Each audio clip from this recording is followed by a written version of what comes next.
ഈ ഒരു വീഡിയോ മെയിനായിട്ട് ചെയ്യാനുള്ള കാരണം എന്ന് പറയുന്നത് ഒന്നാമത് എനിക്ക് പനിയാണ്. അതുകൊണ്ട് തന്നെ കൂടുതൽ കണ്ടൻസ് അല്ലെങ്കിൽ കൂടുതൽ അപ്ഡേറ്റ്സ് ഒന്നും പറയാൻ വയ്യ. അതുകൊണ്ട് മാത്രം ഒരു അപ്ഡേറ്റിൽ മാത്രം ഒതുക്കിയാണ്. എന്തായാലും നിങ്ങൾ മാക്സിമം കണ്ടൊന്ന് സപ്പോർട്ട് ചെയ്യുക. എന്തായാലും ഈ ഒരു കാര്യം നിങ്ങളെല്ലാം അറിഞ്ഞു കാണും. അതായത് ഒരു സർപ്രൈസ് റിട്ടേൺ ഡേ 1 അതായത് റോയുടെ ഡേ 1 എപ്പിസോഡിൽ ഉണ്ടാകുമെന്ന് ഇപ്പോൾ ഒരു പ്രമുഖവാദി റിപ്പോർട്ട് ചെയ്തു. അവർ റിപ്പോർട്ട് ചെയ്തത് ഇങ്ങനെയാണ്. അതൊരു ഫോർമർ ചാമ്പ്യനാണ്, ഇതുവരെ റോയുടെ റോസ്റ്റർ ഇല്ലാത്തൊരു വ്യക്തിയാണ്. അദ്ദേഹം ചിലപ്പോൾ ഡേ 1 വരാനുള്ള സാധ്യതയുണ്ട്. എന്തായാലും വളരെ സർപ്രൈസ് ആയിട്ട് ആ ഒരു ട്വീറ്റിൻ്റെ ട്രിപ്പിൾ എച്ച് വന്ന് കമൻറ്റ് ചെയ്തിട്ടുണ്ട്. അതായത് ചിലപ്പോൾ നിങ്ങൾക്ക് കാണാൻ സാധിക്കുമായിരിക്കും ആ ഒരു വ്യക്തി ചെയ്യുന്നത്. അതായത് താൻ ഉറപ്പൊന്നും പറയുന്നില്ല. ആ ഒരു വ്യക്തി, അതായത് ആ ഒരു സർപ്രൈസ് വ്യക്തി, അതായത് ഫോർമർ വേൾഡ് ചാമ്പ്യൻ, അതുപോലെ ഇതുവരെ റോസ്റ്റർ ഇല്ലാത്തൊരു വ്യക്തി ഇപ്പോൾ എപ്പിസോഡിൽ വരുമ്പോൾ താൻ ഉറപ്പൊന്നും പറയുന്നില്ല. പക്ഷേ നിങ്ങൾ കാണുക, സ്റ്റേ ട്യൂൺ എന്നാണ് ട്രിപ്പിൾ എച്ച് പറയുന്നത്. സോ എനിക്ക് തോന്നുന്നു ട്രിപ്പിൾ എച്ച് അങ്ങനെ വെറുതെ പറയില്ല, എന്തെങ്കിലും ഒരു സ്പെഷ്യൽ ഉണ്ടായിരിക്കും. അതുകൊണ്ട് തന്നെ ആയിരിക്കും ട്രിപ്പിൾ എച്ച് ആ ഒരു പോസ്റ്റിനെ എടുത്ത് പ്രത്യേകമായിട്ട് അങ്ങനെ പറയാനും കാരണം. മിക്കവാറും എന്തെങ്കിലും ഒരു സർപ്രൈസ് ഡേ 1 ഉണ്ടായിരിക്കും. സോ ഫോർമർ വേൾഡ് ചാമ്പ്യനാണ്, അതുപോലെ തന്നെ ഇതുവരെ റോസ്റ്റർ ഇല്ലാത്തൊരു വ്യക്തി കൂടിയാണ്. അതായത് ഇപ്പോഴൊക്കെ റോസ്റ്ററിൽ വർക്ക് ചെയ്തൊരു വ്യക്തിയല്ല. എന്തായാലും ഇതുമായിട്ട് ബന്ധപ്പെട്ട് പേരുകൾ ഉയർന്നു കിടക്കുന്നത് 4 പേരുടെയാണ്.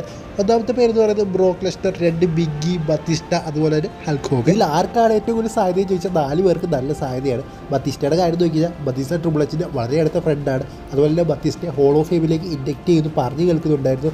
സോ അതിൻ്റെ ഭാഗമായിട്ട് ബത്തിസ്റ്റ വരാനുള്ള ചാൻസുകൾ വളരെയധികം കൂടുതലാണ്.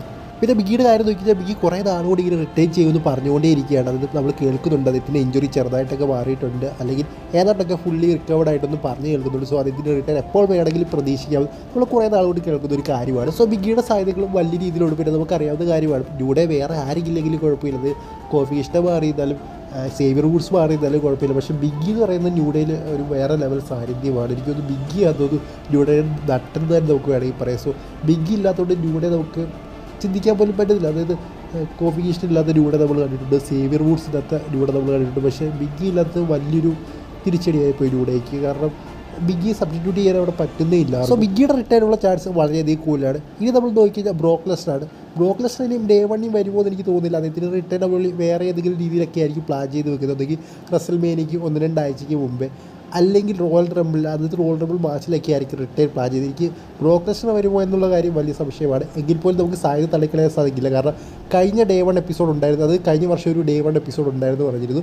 ആ ഒരു ഡേ 1 എപ്പിസോഡിൽ കൺഫേം ചെയ്ത് വെച്ചിരുന്ന ഒരു മാച്ചായിരുന്നു, അല്ലെങ്കിൽ കൺഫേം ചെയ്ത് വെച്ചിരുന്ന ഒരു വ്യക്തിയായിരുന്നു ബ്രോക്ക് ലെസ്നർ എന്ന് പറയുന്നത്. പിന്നെ WWE ആ ഒരു ഡേ 1 എന്ന് പറയുന്ന എപ്പിസോഡ് എടുത്ത് മാറ്റിയായിരുന്നു. പിന്നെ ബ്രോക്ക് ലെസ്നർ റിട്ടേൺ ഒക്കെ മാറിപ്പോയി. സോ ഇപ്രാവശ്യം ചിലപ്പോൾ ബ്രോക്ക് ലെസ്നർ വരാനുള്ള സാധ്യതകളൊക്കെ വളരെയധികം കൂടുതലാണ്. എന്തായാലും സാധ്യതകൾ എന്ന് പറയുന്നത് അദ്ദേഹം റസൽമേനിയയുടെ അടുത്ത് വരാനും അതുപോലെ റോയൽ റംബിൾ വരാനൊക്കെയാണ്. എങ്കിലും ഇത് നമുക്ക് തള്ളിക്കളയാൻ സാധിക്കില്ല. പിന്നെ ഒരു വ്യക്തി എന്ന് പറയുന്നത് ഹൾക്ക് ഹോഗനാണ്. നമുക്കറിയാം ഹൾക്ക് ഹോഗൻ ഇതുപോലുള്ള എപ്പിസോഡുകളിലൊക്കെ സാധാരണ വരുന്നൊരു വ്യക്തിയാണ്. അത് ഇങ്ങനെയുള്ള എപ്പിസോഡുകളിലാണ് ഹൾക്ക് ഹോഗനെ കൂലായിട്ട് WWE കൊണ്ടുവരുന്നത്. സോ ഇവിടെ ഹൾക്ക് ഹോഗൻ വരാനുള്ള സാധ്യതകളൊക്കെ വളരെയധികം കൂലാണ്. പക്ഷേ ഹൾക്ക് ഹോഗൻ വന്നു കഴിഞ്ഞാൽ ഫാൻസിന് അത് ഇഷ്ടപ്പെടുമോ എന്നുള്ള കാര്യം വലിയ സംശയമാണ്. സോ ആരാധകർക്ക് ഇഷ്ടമല്ലാത്തൊരു കാര്യം ട്രിപ്പിൾ എച്ച് ചെയ്യുമോ എന്നൊരു കാര്യം വലിയ സംശയമാണ്. എങ്കിൽ പോലും ഹൾക്ക് ഹോഗൻ്റെ തീംസ് അങ്ങനെ ഫാൻസ് വളരെയധികം കൂലാണ്. സോ ഹൾക്ക് ഹോഗൻ്റെ റിട്ടേൺ നമുക്ക് വേണമെങ്കിൽ പ്രതീക്ഷിക്കാം. എന്തായാലും നിങ്ങൾ പറയുക ആരായിരിക്കും ആ ഒരു സർപ്രൈസ് റിട്ടേൺ. മിക്കവാറും ഒരു വീഡിയോ ചെയ്യുമ്പോൾ തന്നെ ആരാണ് ആ ഒരു വ്യക്തി എന്നൊക്കെ വരുമായിരിക്കും. അതായത് റൂമർ ഇപ്പോൾ പരക്കുന്നു, അത് കുറച്ച് കഴിഞ്ഞ് ആരാണെന്നൊക്കെ വരുമായിരിക്കും. സോ എന്തായാലും ഈ ഒരു വീഡിയോ ഇത്രയുള്ളൂ. നിങ്ങൾ കമൻറ്റ് ബോക്സിൽ കമൻറ്റ് ചെയ്യുക ആരായിരിക്കും ആ ഒരു വ്യക്തി എന്ന്. എന്തായാലും ഞാൻ പറഞ്ഞു എനിക്ക് പനിയാണ്, അതുകൊണ്ട് തന്നെ ഒരു ഫുൾ വീഡിയോ അല്ലെങ്കിൽ ഒരു എല്ലാം ഞാൻ പറഞ്ഞു ഞാനൊരു 5-6 അപ്ഡേറ്റ് ഒക്കെ ഒരു ദിവസത്തെ ചെയ്യുമായിരുന്നു. പക്ഷേ എനിക്ക് അത്രയും ചെയ്യാൻ പറ്റില്ല.